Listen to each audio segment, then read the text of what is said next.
क्या आप जानते हैं आपने स्कूल में जो मैप आज तक पढ़ा है वो गलत है।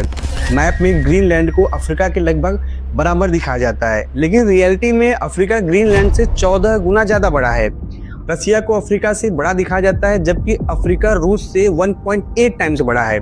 ठीक इसी तरह यूरोप और साउथ अमेरिका को भी गलत दिखाया गया है। ऐसी बहुत सी चीज़ें हैं वर्ल्ड मैप में जो गलत हैं, लेकिन सवाल है कि आखिर क्यों। सबसे पहले एक बात समझिए कि पृथ्वी गोल है, लेकिन मैप्स हमेशा फ्लैट बनाए गए। किसी भी गोली चीज को बिना फाड़े बिना मोड़े पूरी तरह किसी फ्लैट सरफेस पर दिखाना लगभग इम्पॉसिबल है।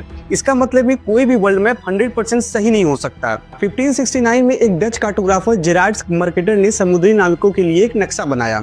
उस समय जीपीएस या सैटेलाइट नहीं होता था। नाविक नेविगेशन के लिए सिर्फ कंपास का यूज करते थे। कंपास जगह नहीं बताता, वो सिर्फ डायरेक्शन बताता है। नाविक एक सिंपल रूल फॉलो करते थे, जिस डायरेक्शन में कंपास दिखाए उसी डायरेक्शन में चलते रहो। लेकिन दिक्कत ये थी कि अर्थ गोल है। जब नाविक कंपास की एक ही डायरेक्शन में चलते रहते थे तो असल धरती में उनका रास्ता धीरे धीरे मुड़ जाता था।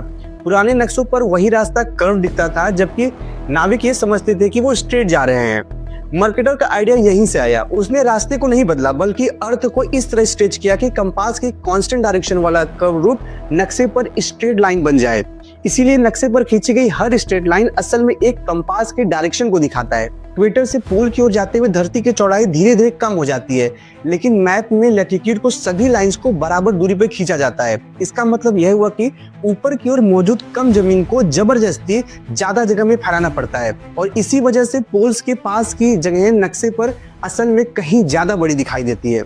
मैप में यूरोप साउथ अमेरिका को छोटा दिखाता है, जबकि साउथ अमेरिका लगभग 70% ज्यादा बड़ा है, और अंटार्कटिका जो अर्थ की कुल जमीन का सिर्फ 0.2% है, लेकिन मर्केटर मैप में एक विशाल दीवार बनकर फैल जाती है। अगर आपको रियल लैंड साइज पर मैप देखना है तो आप गाल पीटर्स प्रोजेक्शन को देखिए। वीडियो पसंद आया हो तो लाइक करना भूलेगा।